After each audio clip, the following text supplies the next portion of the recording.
So a couple weeks ago, Dad and myself made a quick little 20-hour round trip down to Tennessee to pick this old girl up. She's sitting behind a old service station north of Pigeon Forge, and had been there for many years. Originally had ran a sausage plant somewhere down around Sevierville, Tennessee, and the old guy got it, saved it. Don't believe he ever ran it, according to his son, who I ended up purchasing it off of. I got this thing home, and it's been on the trailer, like I said, for a couple weeks, and I want to get it inside and see if I can get this thing running. That's going to be the intent of this video. But enough chit-chatting, because it's cold out. I'm going to go see if the excavator will fire up so I can pick this thing off of here, and we'll get this thing inside and see what all we got to do to make this thing maybe fire and run for a little bit.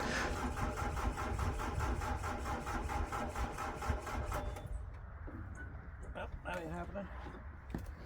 Starter fluid's not exactly the route I want to go, but for whatever reason the glow plugs aren't lighting up.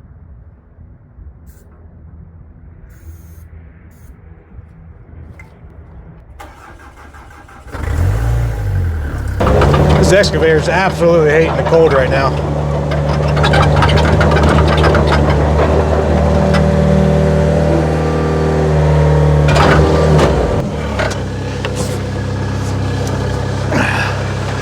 I suppose there's probably a pretty good chance this thing is frozen to the trailer.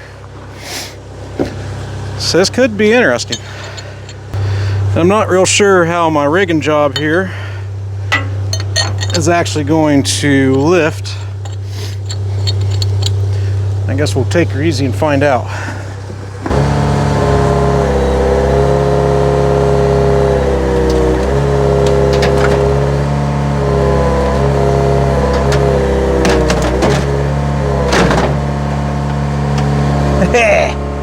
She's free. So before I tear into the old girl to try to get her going, I'll give you at least a rundown of what it is. This is a 12-horse Hercules engine made by the Hercules Engine Company in Evansville, Indiana. This is the largest that they had produced, the 12-horse size. And this thing is massive. That one back there is made by the same company. That's 3 horsepower. As you can tell, quite a substantial size difference. And I got a 1 horse, or well, I should say horse and a half, up on the pallet racking right there. So yeah, she's big. But anyway, like I said, it's a 12-horse engine, single cylinder, gasoline. A lot of people refer to these as hit and miss engines. They're really flywheel engines, and they have a governing system on it that makes it hit and miss governed. This particular engine is throttle governed. That's what all this weird stuff hanging off here is part of that governing system. Flyball governor's back there. Flyballs come out. They push this little rod here out, which turns that, which goes to this here, right there to there to there. And there's a butterfly valve right inside the head, inside that little chamber there. This is what would be considered a carburetor. Neat little fuel pump on it right there, which, hey, it's not stuck. Little brake here, which has been brazed back together. This would have been a kerosene engine, and this is water to go inside to keep it from knocking. You know, however that works with introducing water in there, so you don't have knock with the kerosene under heavy loads and when this thing gets warm. Obviously, it needs some TLC up here. Got a valve, needle valve here. It's bent. That one's stuck. I don't necessarily have to use this fuel pump right away. I can fill this little chamber up with gasoline and just run out of there. All this stuff is stuck here, like valves are stuck. This is, well, that's not stuck, but this little trip here is stuck. This stuff's stuck in the head there, these shafts. So I need to get all that stuff freed up, get the valves out of the head, and find a new spring, find a rocker arm for it, which could be fun. Not many, well, I should say there's not many. There was quite a few of these made, but in retrospect of like how many was made of those compared to how many of these were made, there's less parts out there for these ones than there is for those. So get all that freed up and moving like it should. The engine itself, the piston's not stuck. Let's see if I can, yeah. Well, can't do it holding the phone, but piston's not stuck, but I will pull the piston out, clean the cylinder up, clean the rings up on it. And then this is the ignition, Magneto, right there. And hopefully, fingers crossed, that thing's good. So enough yapping, I'm gonna start tearing into this thing. So I bought this thing at an online auction, and the auction closed the night before. I had to go down and get it. They only had 1 day of pickup, so had to stay up till about 9:30 at night to figure out even if I won the thing, and then hop in the truck at like 5 in the morning to drive 7 hours, almost 8 hours down to go get it. 2 pictures that were on the auction company's website didn't really give me a great idea of what it was going to take to pull this thing out or where it was at on the property. So I just kind of planned for the worst. All in all, it went pretty good. I ended up having to just drag it out from underneath a lean-to down around the building to where I could get it to the trailer and get it loaded up with the winch onto the trailer. All in all, that took about an hour to do, and was out of there pretty quick. So was planning on staying down in Tennessee that night and then driving back the next day, but ended up doing it all in 1 day. That's why she turned it into a 20-hour round trip. Trip back was good up until about Cincinnati, about 2 hours, 2.5 hours from home when a strap broke, and had to pull over for that. Got a new strap on it, and then made it to the next exit, the trailer lights went out. So made an executive decision there, and turned the 4-way flashers on and hammered down for the last 2 hours of the trip. And did you know at 8 o'clock at night you got your 4-ways on? Traffic is like parting the Red Seas. Cooking about 85 mile an hour down the interstate, flashers on. That was the best time I ever made driving anywhere, I think. But made it home safe, and it was a good trip, and Dad enjoyed it, and I enjoyed it. So definitely recommend if you ever get a chance to go on a road trip like this. Absolutely should do it. This Angry Farmer stuff, not too shabby. And it's actually made by a guy that's somewhat local to me. So if you want to try a new penetrating oil, Angry Farmer, I think angryfarmer.com. Get yourself some.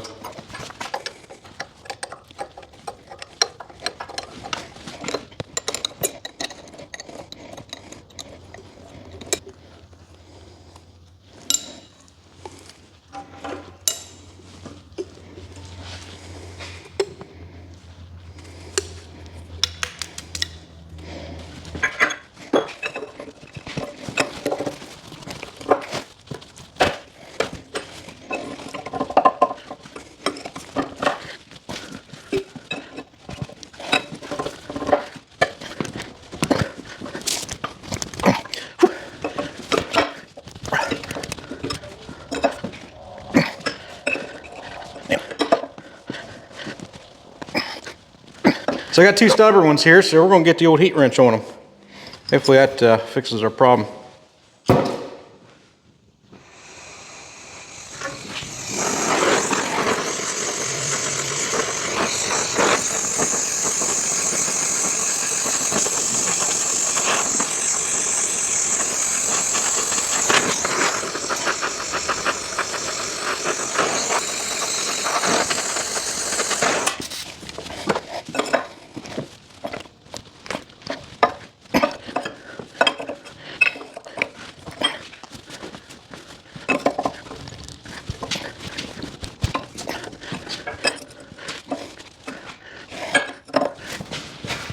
Yeah, there we go.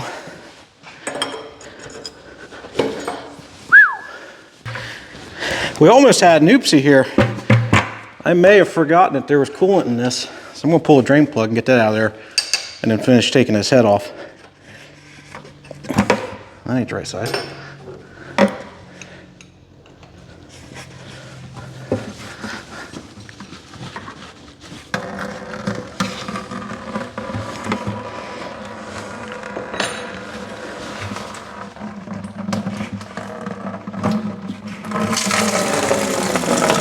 All right, let's try this again.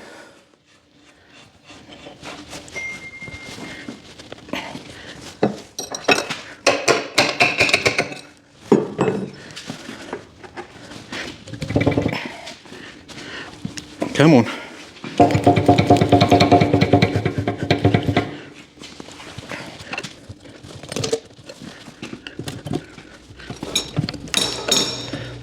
There we go.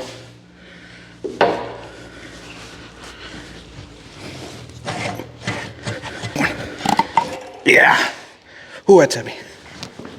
We need to get the valves unstuck off this thing, but Look at that exhaust. It's like 3 inches. High performance machine right here. And, oh, look at the size of them valves. Uh-oh. Look at them. A little bit impressive here. Normally you'd want to start hitting on these things with like a brass hammer or something, but I don't think these valves are super stuck, so I'm going to try this little ball peen and go light on it, not to mushroom the top of this valve, and see if I can pop these out of there. And then get them cleaned up and lap back in and throw the head back on. Oh yeah. Good to go there. There's the exhaust valve. That's the one I figured would be hard to get out. It actually came out halfway decent. I did put the torch to it and straighten it some. But the intake valve's being a pain. I've heated it up a couple times, still don't want to budge, so I'm gonna keep working on that and I'll let you know when I get it out. Well, they're both out. This one here is a 2-piece. And I'm gonna need to peen the shaft back in it, or the stem. It came loose as it was coming out, it looks like. That's what that little dark circle in the center is. So clean that thing up, peen that back together so it don't pop apart inside the engine when it's running. And then we'll have to lap both these valves in. This intake valve's fairly crusty. Come on, focus, there we go. Fairly crusty, but I don't think it's too bad. A little bit of lapping compound, some elbow grease will take care of that. And then, not that one. This one here has got, this is the exhaust. It's got a little bit of a bend to her. It's gonna have to get taken care of before I get it put back on, but yeah, progress. Yeah, she just got a slight wobble.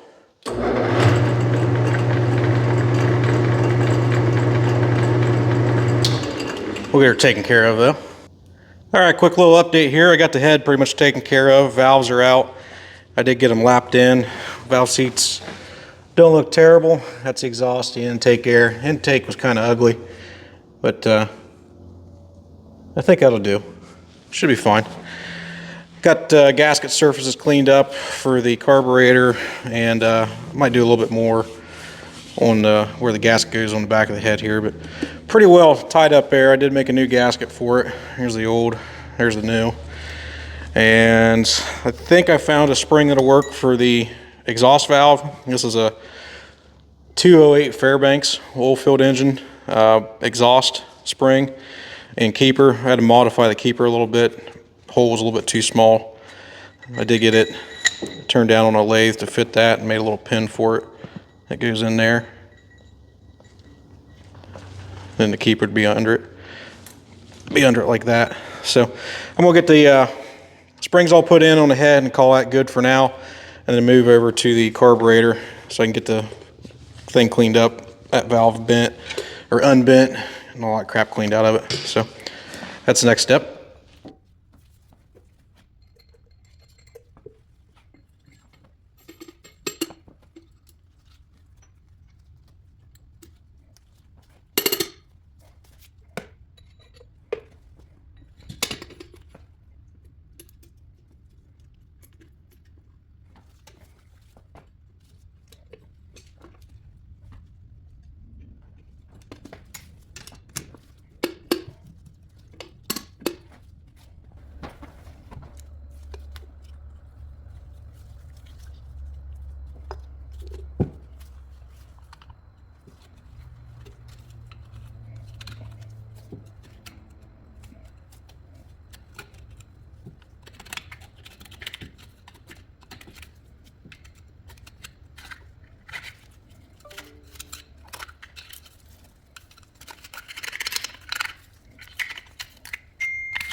So I got the torch heating up right in here where this needle valve goes down into with an attempt to get that needle valve out.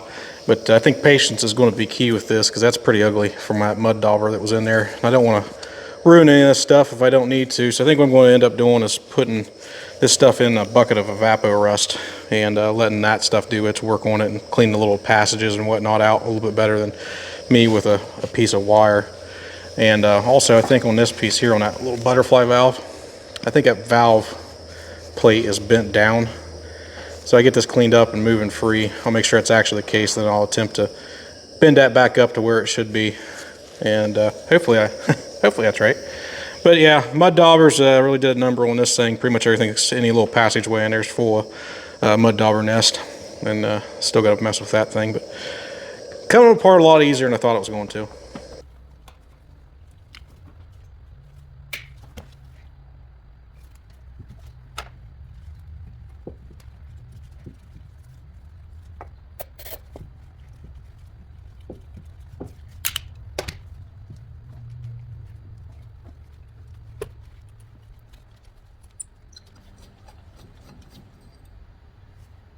Eee.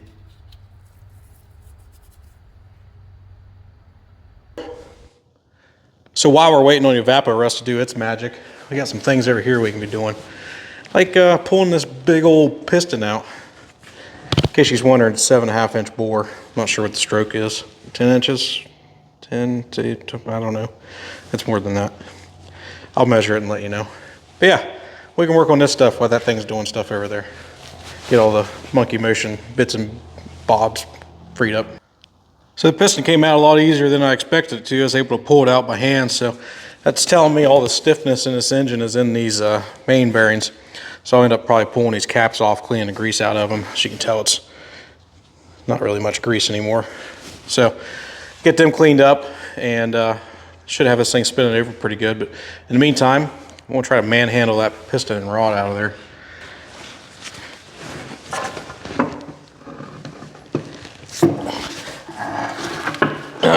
Yeah.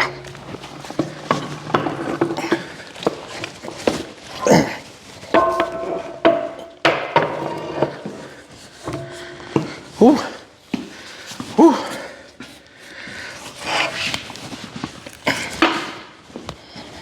So now we got the piston out of the engine. We'll get back onto the carburetor here. Everything's back out of the evapor rust, and I ended up having to take the torch to the bottom of the fuel pump where it screws in to get it to come out. Came out, no damage there. We're good to go on that. And I got a little drawing here to help explain how this fuel pump works. It's fairly simple, but kind of neat still. This needle valve, it's all chewed up on the end. It's not necessary to get the engine running. This goes down inside here, and all it does is just basically like an on and off. This is just a tapered end. It's not like that. It's just like maybe a 45-degree taper that screws down in and just shuts this passage off. What that passage is the return back to the fuel tank of the engine from what the fuel pump pumps into this bowl here. I could just plug that off with a pipe plug and get the engine running by just putting gas inside of here and keep topping it off to keep the engine going.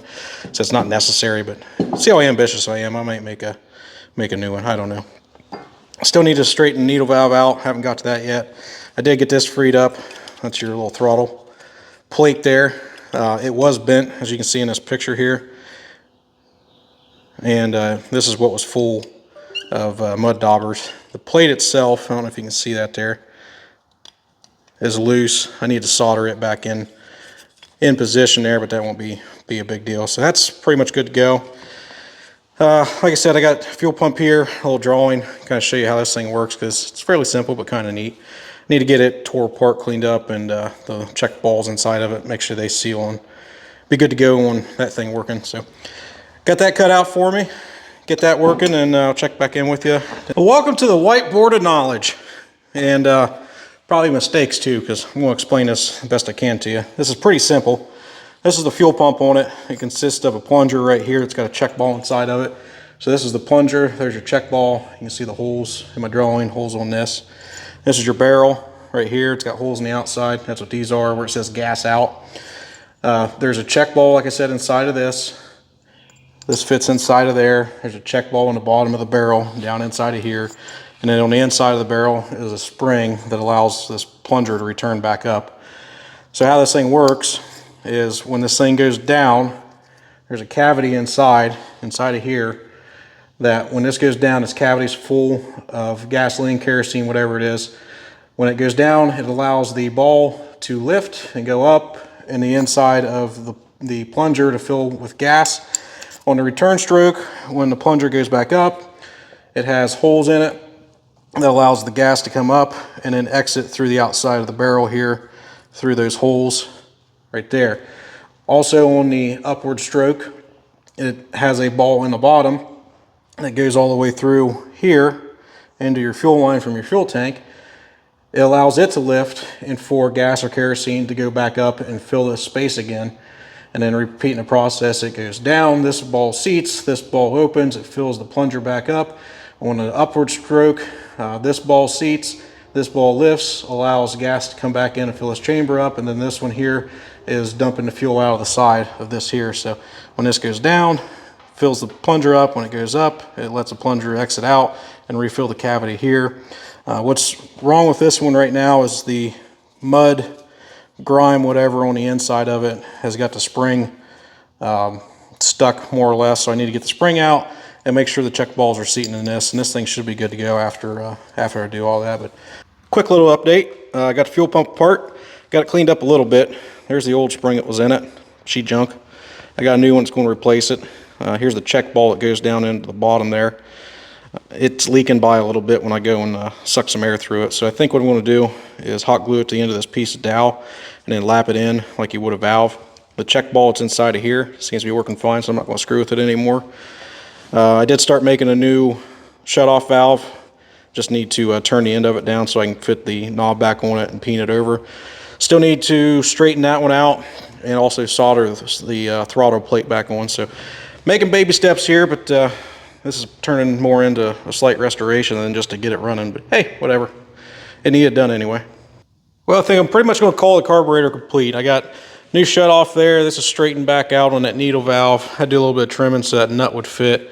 It's clean. Fuel pump seems to be working. Obviously, I haven't put fluid in it, so I don't know that for sure. But I did throw this back on the head, put the head back on the engine because I needed to make this little piece down here that goes through the push rod right there. It catches on this lever. What that lever is what goes to the fuel pump there. When that push rod goes forward, pushes the fuel pump down. When it returns, it lifts it up, and that's how the fuel's pumped into the fuel bowl. So I got that pretty much to where I want it. I got the butterfly valve soldered back on, and it's doing butterfly valve things. So just waiting on the rocker arm, which I lucked out big time. I got a recast rocker arm heading my way. So I get it put on there, and hopefully no issues there, and can call all this good. And I can get cleaning the cylinder and the bearings and get this thing spinning a little bit more free. And then it'll just leave me the Magneto there for last. So getting closer, but not quite there yet.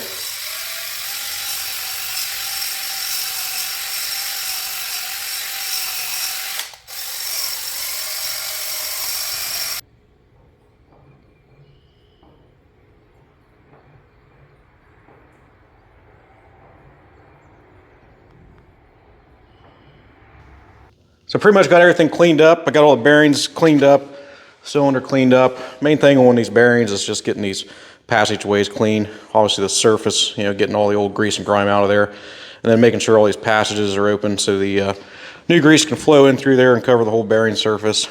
Rings are good enough to make this thing run. Got a lot of stuff cleaned up. Wrist pin seems fine. Bearings seem fine on that. Like I said, I did get cylinder honed out, pretty much cleaned up. Be good to go with that. Cleaned the end of that up, and then got the main bearings and connector rod bearing clean. So this thing actually spins now, and it spins relatively easy. So yeah, throw the piston and rod back in it, put the head back on it, and can start working on the ignition. Well, we're down to the home stretch finally. Head's back on it. I got my rocker arm. which I need to do a little bit of modification to it. A, it doesn't fit in here, and B, it actually sits a little high above the valve and the push rod. So I need to take about an 1/8 inch off the bottom of it, which will get it fitting in there and getting it mating up on the valve and push rod a little bit better. But that's a brand new one from Prairie Classics. I've bought off of him before. I'll link his website or whatever down in the bottom thing. And also had a muffler for it too. So that came from Prairie Classics along with the muffler. So need to get that sorted out so I can have a rocker arm. And thankfully this thing has really good compression now. Like to the point that I can stand on it and it'll hold me.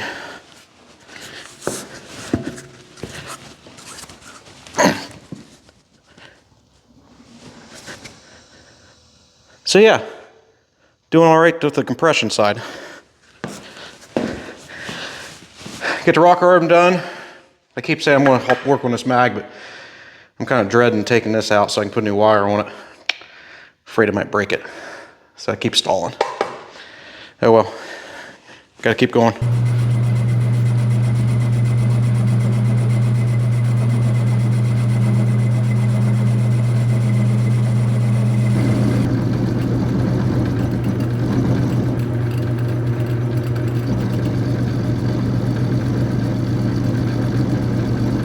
Well, I think I procrastinated long enough putting off the Magneto. It's time to get into it. But I did get the rocker arm in, got a pin made for it. Made an adjustment there. That was just I think like a 1/2 inch bolt that I turned down on a lathe, made a nut. Make it all look kind of correct how it should be. So that's all in there. This trip and stuff did free up with some of that Angry Farmer spray on there, just soaking in. So need to put a new wire on this thing for sure. And probably gonna have to charge the magnets and clean the guts up on the inside of that. Hopefully, fingers crossed, there's not too much to it, but I guess we'll find out. I'm gonna get it pulled off of there and start tearing into it. Well, while this thing's still mounted solid to the engine, I want to see if I can get this little cap off of there, something to hold this Magneto pretty steady. So I'm gonna do something that's gonna make you cringe and definitely make me cringe. I'm gonna use pliers and try to get that thing to pop loose and hopefully not crush it or break it. Oh, well anyway, that wasn't so bad. Well, the mag's opened up. She looks pretty clean on the inside. So I think what I'm going to do is right down here where this bar goes across the two coils. That's dirty. I'm going to clean that up with some crocus cloth or some emery cloth. Clean the points up, and then this thing isn't moving as smooth as it should be, so I'm going to lube the shaft up here on the inside. Give that a try to see if that thing makes this thing spark. If not, then I'll go and charge the magnets on it, and then obviously I still need to put my wire on. So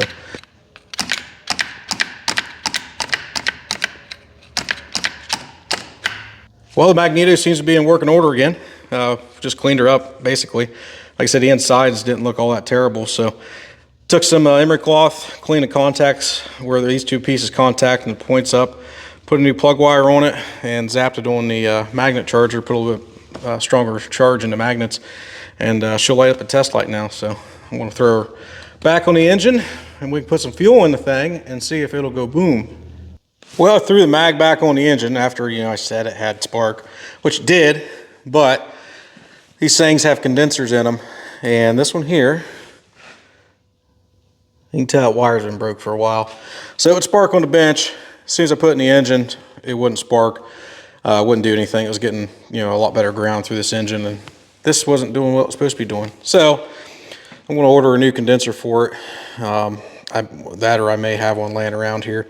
Get that swapped out, and this thing should be good to go after that. So here's the old condenser I took out of it. That was what was broke right there, that wire. And that may have been a reason they quit running this thing. That may have broke 70 years ago, and they just decided not to fix it or didn't know how to fix it. I do have a new automotive style condenser in there that you'd see in like a distributor. Had one laying in the toolbox. So this thing here should be good to go. She's got nice good spark, which I know you've heard that before, but she's firing on the plug now. Wasn't doing that before. And this is a plug I took out of it. It's a Champion. Actually, if it would focus, it's a Maytag plug, like Maytag washers. So this will spark with that mag. So I may try putting this thing in there because it actually goes in a little bit further than that auto light that I got in there. So I want to try this one out first, try to get this thing running on that. And that's where we're at. Ready to make things go happen, hopefully.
Well, that started way better than I expected it to. Something I didn't show you, I did put a little bit of the starting fluid in the primer. This is a direct connection into the cylinder. You fill that cup up with gasoline, or in my case, I put starting fluid in it. Prime the cylinder with some of the starting fluid, and that was why it snapped off so quick when it fired. It wasn't from me just spraying in there. Now, speaking of this, there's supposed to be a choke plate right here in this opening. I noticed when I had this thing off, it looked like a broken off bolt there, and I kind of wondered if that's what it was. I got to talking to a couple guys that have some of these larger Herculeses, and they do take a choke plate right there. So I'm going to build that, and in an effort to try to get this thing slowed down or restrict the air going into it, kind of like what NASCAR does with a restrictor plate. I'm going to do the same thing with this. So we're taking NASCAR technology to get this old engine running. I got some loose ends I need to tighten up, like putting the case back on the mag, some cotter pins in the connecting rod. I need to get an oiler on it. This is just a rusty old pipe that I put in there for the time being. So I'm going to button all that stuff up and work on getting this thing dialed in and get it slowed down some. Then yeah, we'll go from there.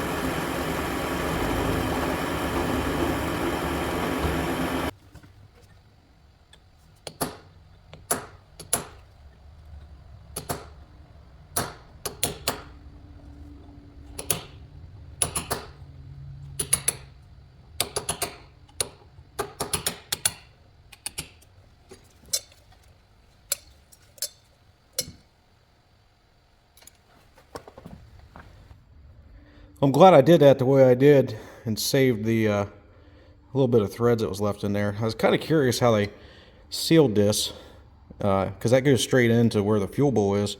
And what that is like 1/8 inch pipe thread. So that goes in there and tightens down and seals up. Same as like this compression fitting. It's the same thread as that. So that's good to know. I'm glad I did it that way instead of just hogging her out and then taking a guess. So yeah. Sometimes it pays to be gentle. I got my choke plate made here. The more I kind of got to thinking about this, this probably did not have one from the factory. I could be wrong. This thing we drilled out was probably a plug from when they drilled inside this casting and then they plugged it off, and it was just some sort of like tighten in and twist off flush type deal. But in an effort to slow this engine down, this thing needed to have air restriction anyway. So we got not the best looking, but we got a choke plate along with the one that's in here that I'll end up adjusting this here to also be choked off to try to get a minimal amount of air going into this thing. But yeah, the more I got to think about this, they probably didn't have this from the factory, but I kind of made it look like it was. So I've been piddling around with this thing, doing some fine tuning on it. Hooked some lines up so the fuel pump can keep the carburetor full. That way I'm not fighting a fuel level in there with trying to keep this thing running. So I had it going and I had the engine running, and it got warm on me, and I thought just because it got warm it started acting up, and so I decided to go mow the grass. Came back in and, there's water on the floor. And where's that coming from? Oh, well, it's coming from right there. Well, that's a weird place for water to come from. Remember when I mentioned this thing's got water injection on it? Well, I got this carburetor so choked down, I'm guessing because the needle valves broke off on this thing, that it's slightly open, and this thing's trying to suck so much air that whatever was maybe stuck in this line blocking water coming out is now open, and this thing's just dumping water into the cylinder. So I need to cap this line off because the adjustment valves broke off. So I'm going to do that and then get any water that's in the cylinder out, because that would probably be bad. And then maybe this thing will start running right again, because it started acting like it was fouling a plug, like running too rich, maybe got carboned up. I'm kind of probably thinking that maybe not be the case, that it may just be a bunch of water in there. So I'll let you know if that's what I encountered, but we're getting closer to this thing getting settled down and running nice.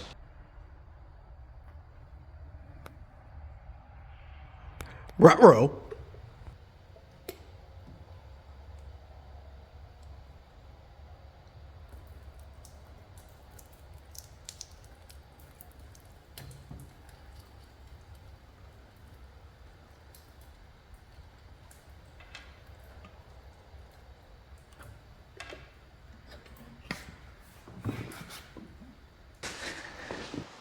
Well, I think we're at that point we've all been waiting for. I think I got her dialed in decent enough to run kind of how I want it to. There's still some fine tuning I'd like to do, but in the interest of, not having a 7-hour video, it's good enough. Let me know what you think, if it is or isn't. But yeah, without further ado, let's get her fired up. This thing has a start on it, on the mag. You slap and it trips a mag. I haven't quite got that dialed in yet, but we'll at least try starting it that way first. And then if not, I'll just kick it over through compression. So we'll give this a try.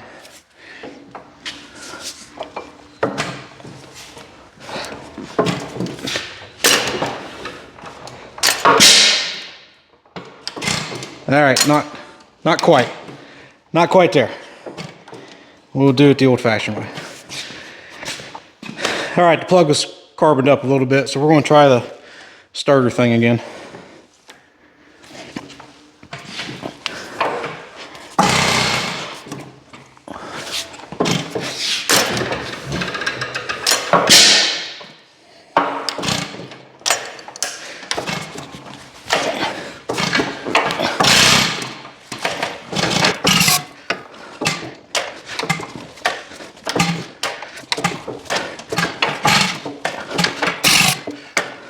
Come on.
Well, as you can tell, there's still some fine tuning to do, especially with the starting process. That was a little sketchy, but she's gonna be good enough for now, and good enough for this video, at the very least. So, hopefully you enjoyed this, hope you liked it, and you watched it all the way through to the end. And after I get done talking, there'll be some more videos of this thing running there at the, we'll call it the end credits. But yeah, got another one saved. I'm a little bit out of breath because I'm out of shape trying to start this thing, but hey, she's running again, so I'm happy.